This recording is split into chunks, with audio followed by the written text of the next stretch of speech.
Hello guys, mango పచ్చడి ఎలా పెట్టుకుందాం చూసేద్దామా. ఫస్ట్ అయితే మ్యాంగోస్ తీసుకొని మంచిగా వాష్ చేసుకొని పీసెస్గా కట్ చేసి పక్కకు పెట్టుకోవాలి. ఆ తర్వాత ఎల్లిపాయలు, అల్లం తీసుకొని అల్లం అయితే పేస్ట్ చేసేసుకోవాలి. ఆ తర్వాత ఆవాలు, ఇంకా మెంతులు, జీలకర్ర అయితే మిక్సీ కొట్టేసాలి.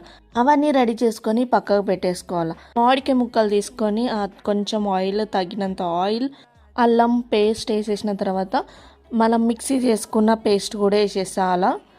మెంతులు, ఆవాలు, జీలకర్ర 3 కలిపేసి మంచి కలిపేసుకోవాలి. ముక్కలకి అన్నిటికీ పట్టే వారికి మంచి కలుపుకున్న తర్వాత కారం, తగినంత సాల్ట్ మంచిగా వేసేసుకొని మళ్ళీ మిక్స్ చేసుకోవాలా.